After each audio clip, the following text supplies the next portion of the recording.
pemirsa, saya sekarang berada di Desa Pemanis, Kecamatan Penebal Tabanan, dan luar biasa kita sekarang sedang berada di sini karena kita ada kegiatan, dan salah satu warga yang menarik perhatian kita adalah Bapak Made Bakti Biasa.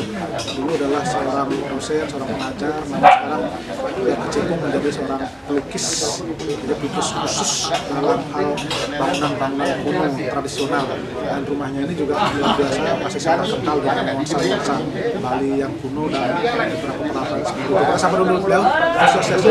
Om Swastiastu, Pak Agus. Sehat. Sehat sekali di desa. Luar biasa, saya datang ke sini luar biasa, nuansa alami, nuansa pedesaan dan kuno ini masih terlihat. Kenapa masih terlihat seperti ini? Tiang kebetulan sangat tertarik dengan hal-hal yang sifatnya vintage. Karena hal vintage itu terutama di Bali, kita akan lebih mudah mengenali akar kita, akar kebudayaan, akar peradaban, baik dari segi bangunan, segi struktur, juga segi ikonografi yang ada di hal-hal yang tua. Kalau pemirsa ingin tahu sesungguhnya apa basic Pak Made ini sehingga bisa terjun seperti ini? Saya sendiri adalah seorang sarjana seni. Jurusan saya itu seni lukis. Saya alumni daripada Fakultas Seni Rupa di ISI Yogyakarta. Kemudian saya juga melakukan penulisan seni dan beberapa kali melakukan kerja kuratorial. Jadi saya kadang kerjasama dengan Dinas Provinsi Bali, juga dengan Taman Budaya, dan juga secara independen mengkurasi juga kawan-kawan. Jadi saya mengamati kegiatan kesenian, saya juga pelaku seni. Kebetulan kemudian ketika saya mengkaji hal ikonografi Bali, saya tertarik dengan kode-kode yang ada pada panel, pada patung, kemudian pada struktur bangunan. Ternyata ada pola-pola khusus. Itulah kemudian menarik perhatian saya untuk melakukan kajian lebih lanjut bermuara kepada karya-karya. Itu mulai tahun berapa Anda terjun khusus dan mengkaji? Saya ketika kuliah di Pasca Sarjana ISI Denpasar, kemudian mulai dengan jejak peradaban padi Bali, saya melakukan pengkajian itu, kemudian menemukan satu teks tua di Bali, ada namanya dengan istilah Pertiwi Jati. Ketika saya kaji tentang Pertiwi Jati adalah tentang jati-jatining Pertiwi Bali. Nah, jadi kenapa kemudian Bali ini ada beras merah, ada beras putih, beras hitam. Ternyata terkait dengan unsur hara dan tanahnya. Kemudian mempengaruhi unsur peradaban di Bali menjadi 3 tatanan wilayah. Artinya sampai sekarang Anda berhenti jadi dosen dan akhirnya memang full di sini ya? Ya, saya punya kecenderungan dan ketertarikan dengan alam pedesaan, kemudian menggali hal-hal yang sifatnya vintage atau kuno itu, dan saya mau menuliskan dan sekaligus melukiskan secara langsung di wilayah-wilayah situs tua itu berada. Apa sebetulnya tujuan Anda menggeluti bidang itu? Saya membaca banyak penulis-penulis yang mendefinisikan Bali, kemudian saya cari rumusannya. Ternyata jatining Bali itu akhirnya saya memang temukan kepada hal yang paling jujur ada pada kode-kode tua, yaitu ketika saya hendak mengetahui misalnya tentang Tabanan itu apa, tentang Batur itu apa, tentang Karangasem itu apa, yang paling jujur adalah landscape daripada keberadaan daripada desa dan bumi dan jagat di sana, kemudian baru struktur bangunannya, kemudian baru perwujudan daripada panel, patung, dan gamelan serta gerak tarinya. Ini hal yang luar biasa saya temukan, sehingga menjadi suatu perpustakaan yang belum mungkin rasanya saya bisa gali secara habis. Jadi ikonografi Bali ketemu di situ untuk menggali akar peradaban Bali sejatinya. Yang sampai saat ini sudah di daerah mana saja yang sudah lakoni atau teliti seperti itu? Di daerah saya sendiri, di daerah Pemanis ini, di sini ada banyak peninggalan megalitikum, mulai dari abad ke-9 dan lebih tua lagi, kemudian peradaban lebih baru, juga di daerah Gianyar, daerah Bangli, sampai Karangasem, Di wilayah negara dan Buleleng saya belum sempat turun, tetapi sudah ada beberapa undangan untuk itu. Dari kesimpulan yang Anda teliti itu sesungguhnya kan masing-masing daerah memiliki kearifan lokal yang berbeda ya? Ya, justru itulah ketika kita menggali situs-situs kuno ini, kita akhirnya memahami bahwa Bali ini tidak bisa dikustomisasi. Baik itu gamelannya, baik itu upacaranya, baik itu kebudayaannya. Sesungguhnya Bali ini kan terbentuk dari keragaman itu sesuai dengan desa, gumi, lan jagat. Jadi batasan dari gumi adalah Banjar. Gabungan beberapa Banjar menjadi desa. Gabungan daripada beberapa bendesa itu menjadikan desa-desa di Bali menjadi jagat. Ya. Nah itu secara peninggalan jejak peradabannya beragam. Ini yang menarik. Jadi ketika Tabanan saya teliti ada kode khusus. Memang Tabanan polanya dasarnya demikian, perwujudannya demikian. Seperti contoh yang paling kentara, kita kalau melihat togok-togok yang ada di Tabanan, hampir semua itu struktur aslinya adalah rendah ke tanah. Kemudian bermata bulat, bertaring, berlidah panjang. Ternyata itu ada unsur kecerdasan dan materi. Karena dia mulu ke teben gitu. Kemudian kenapa kita kemudian kesulitan mencari hal-hal yang sifatnya seperti di Tabanan di Karangasem, ya? Kenapa di situ situs atau togok-togoknya tuh nyunyur manis, mekenyem manis, gelung Prabu, tidak bertaring, ngeratu bagus, ngeratu ayu. Nah, ini juga terkait dengan alam dan unsur pengetahuan yang di sana. Nah, ini ketemu. Nah, Badung ini adalah perjumpaan dari itu. Nah, itu ketemu secara 3 pola dasar tatanan peradaban di Bali. Oke, nah ketika Anda sudah meneliti tadi ada dari Badung, kemudian dari Tabanan, dari Karangasem, berarti Anda bisa mengambil kesimpulan Bali itu sesungguhnya apa khas kearifan lokal? Khas kearifan lokal dari Bali itu sendiri adalah ada pada Gamo Tirta. Gamo Tirta itu kita melakukan pemuliaan kepada air. Dan air itu sifatnya yang paling jujur dari segala unsur. Kemudian juga ini mencirikan bahwa Jatining Jati Bali itu kita berhulu kepada sesuatu yang sifatnya pertiwi. Dan pertiwi itu sifatnya juga laut, menerima. Dan itu menjadi kode mula dara tatua. Nah, ini menjadi seperti ombak dan telas-telas untuk dikaji, tapi dia terus memberi begitu. Sekaligus dia adalah perwujudan daripada gunung. Nah, ini yang menariknya Bali ini, yang khas itu adalah dia anomali di dunia ini. Kita tidak akan menemukan kode-kode yang disebut dengan utara, tapi Kajo ketemu. Kelod ada, tetapi selatan tidak ketemu. Jadi orang selatan yang di Jimbaran itu, begitu dia melewati Bedugul sampai di laut lagi, dia di situ sudah laut lagi. Jadi sesungguhnya Bali itu dia tersendiri. Nah, ini yang menarik. Jadi itu ada semua bacaannya, baik secara struktur, secara gerak, secara tari, secara hal-hal yang apapun itu ada pola dasar yang khusus bisa kita baca sebenarnya. Lalu apa yang Anda lakukan ketika Anda tahu proses itu, kemudian kekayaan itu, apa yang akan Anda lakukan sekarang? Yang saya lakukan adalah menggali dengan skill saya, yaitu saya melakukan kerja drawing, kemudian kerja painting, melukis, kemudian saya juga melakukan catatan harian secara khusus, saya terjun secara langsung. Sampai saat ini belum ada yang melamar menjadi seperti founding father. Siapa bapak saya yang bisa mendanai itu sebenarnya? Masih sendiri, masih mandiri dan perlu biaya, perlu sangat. waktu. Ya, jadi saya sangat berterima kasih kepada istri dan keluarga saya yang membiarkan saya mengakrabi itu, kemudian saya menyimpan. Nanti kita bisa lihat ada lukisan-lukisan itu di mana saja saya lakukan itu, dan itu adalah kode-kode apa saja. Ketika itu perlu biaya kan Anda dalam, mohon maaf, misalnya Anda harus hidup, keluarga Anda harus, dari mana Anda dapat dana untuk itu? Ya, kebetulan juga memang ada pecinta-pecinta yang dengan ancient code, kode-kode tua itu yang saya rupakan. Nah, itu biasanya mereka itu melamar beberapa karya saya. Nah, itulah kemudian saya pakai hidup. Tetapi tidak bisa. Melamar itu dijual ya?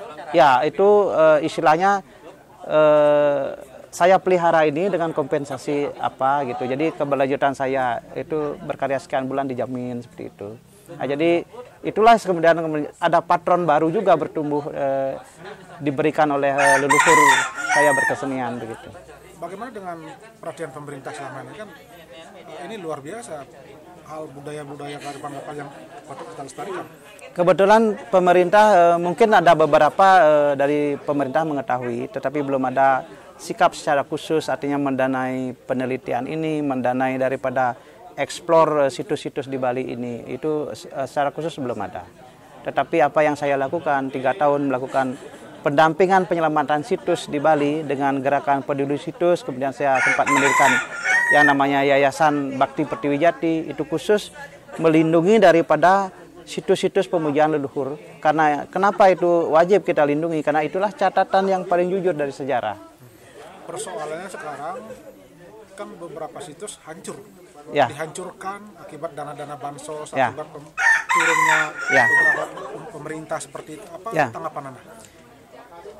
Tanggapan saya langsung saja bertikap. Kenapa? Ketika berwacana terlalu lama, besok itu sudah satu situs hancur di Tabanan, satu situs hancur di Badung. Itu hampir terjadi dan saya punya file itu banyak.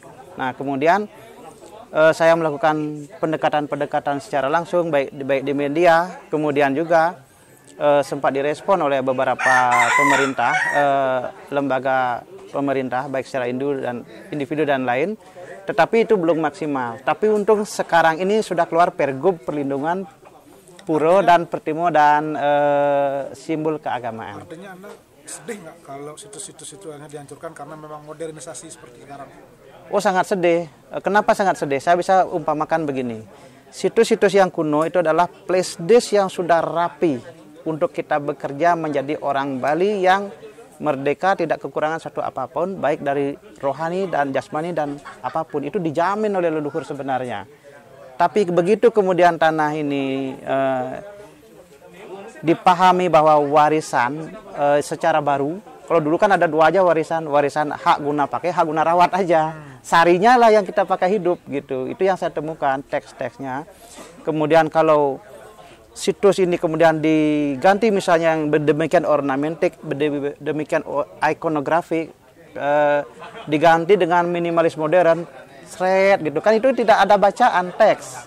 Jadi kita sesungguhnya adalah kehilangan teks daripada. Bagaimana dengan kekuatan? Karena satu sisi kan orang mungkin berpikir kenapa situs dihancurkan karena kekuatannya dianggap mungkin tidak sesuai dengan perkembangan sekarang dengan mekanisasi, mesinisasi itu kuat. Nah, itu juga saya tidak bisa menjamin yang baru lebih kuat. Kenyataannya yang baru lebih banyak roboh. Dan yang kuno-kuno tuh udah ada gejer banyak, udah ada pernah beberapa mengalami juga letusan gunung. Tapi masih kokoh berdiri walaupun terseok. Itu saya temukan itu. Dan bagaimana dulu leluhur memilih bahan sesuai hari, kemudian juga maselang cita, kemudian merekatkannya itu membuat balancing, itu sangat luar biasa. Bahan-bahan sekarang yang kuno itu kalau yang baru kalau kena gempa itu gampang retak. Kemudian juga tidak ada apa-apa bisa dia lepas, tidak terjadi kohesi yang kuat. Nah, ini diketahui betul oleh sebenarnya kawan-kawan yang bergerak di bidang restorasi, ya. Nah, satu sisi kan pemerintah mengeluarkan banyak bansos untuk menghancurkan, boleh dikatakan, atau merenovasi situs-situs itu. Ini kalau harapan Anda sebetulnya apa? Kalau tidak dihancurkan, apa yang bisa dilakukan untuk menjaga situs-situs lama ini? Situs lama ini yang hancur itu bisa direvitalisasi, dilacak lewat ritusnya. Situs selalu terkait dengan ritus. Nah, kita sebenarnya sebagai generasi wajib melindungi karena situs itu adalah kode-kode untuk pengetahuan kekayaan kita hidup. Itu yang ada milik daripada leluhur kita yang hidup, yang lahir, punya generasi atau anak-anak kita. Kita tidak berhak untuk melakukan apapun. Kalau kita menghancurkan situs sama dengan menghapus jejak sejarah kita. Menghapus, ya itu. Jadi kita kehilangan identiti kita. Sesungguhnya siapakah yang menghancurkan peradaban Bali? Ya kita-kita ini yang tidak paham. Padahal itu dicari oleh orang-orang asing bahwa Bali itu sejarahnya seperti apa. Muncul situs-situs itu ya. Itu saya temukan itu bagaimana koneksi atau korelasi daripada kode-kode Bali kuno itu terkorelasi dengan peradaban di Afrika, peradaban juga di Brasilia, peradaban di Nusantara pun, bagaimana Sunda Wiwitan, bagaimana di Jawa, bagaimana Simalungun, pola dasarnya itu ada. Nah, itu sedihlah kalau orang tak paham kemudian ingin tren kemudian menghilangkan jejak yang sudah ada. Bisa boleh mengatakan kalau menjaga kelestarian Bali jangan memusnahkan tradisi Bali sendiri atau situs-situs Bali sendiri. Ya, itu ada wajib. kecenderungan ke situ nggak kira-kira sekarang? Iya. Jadi mari kita selamatkan peradaban Bali ini dengan memelihara setiap situsnya. Jadi situs itu di Bali ada dua, situs benda dan situs hidup. Situs hidup itu berupa danau, hutan, dan laut, dan juga sawah. Ini adalah situs juga. Banyak pengetahuan di situ. Kenapa kemudian Plinggih Pertiwi yang berupa pohon dikasih kain poleng itu adalah bacaan khusus.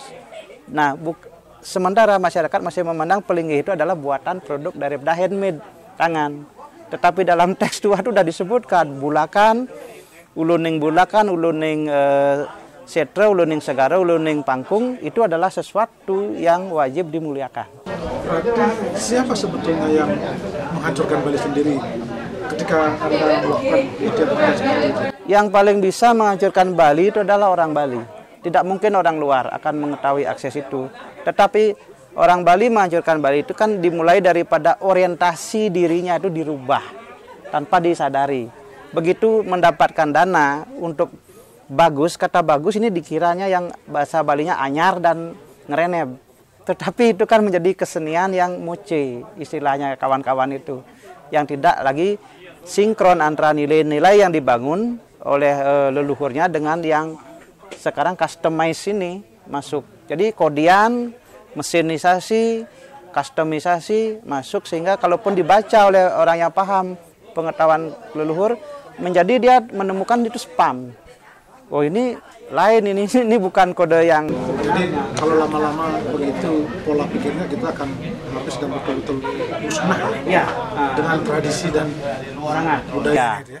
Pertama yang hilang itu adalah varian daripada ikonografi di patung, kemudian di panel dan tapi itu akan masih ada kepada struktur bangunan.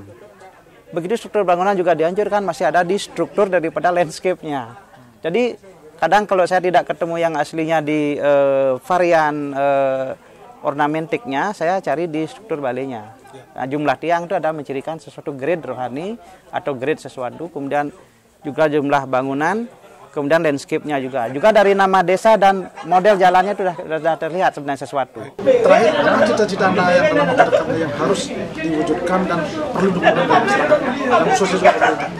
Yang saya inginkan adalah masyarakat itu sadar untuk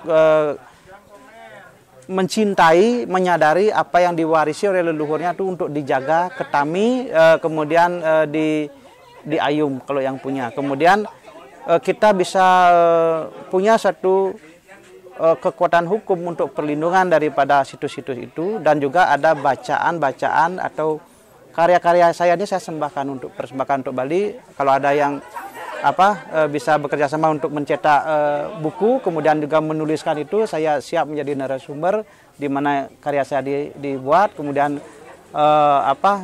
itu pengetahuannya apa, itu adalah harapan saya akan persembahkan kepada masyarakat dan pemerintah di Bali. Baik, terima kasih Pak Made di Yayasan Indonesia ya. Mudah-mudahan apa yang Anda lakukan bisa memberikan inspirasi sekaligus informasi kepada pemirsa, kepada masyarakat Bali, bahwa sebenarnya memang tujuan Anda mulia sekali, bagaimana kita menjaga Bali agar Bali tidak musnah dari sisi budaya dan jejak sejarahnya. Oke, luar biasa ya, terima kasih ya, semoga sukses. Oke, dan pemirsa demikian tadi perbincangan kami dan seluruh kerabat kerja yang bertugas. Mengucapkan terima kasih atas perhatian dan kebersamaan Anda, dan kami akhiri dengan para pesan. Oh, santai.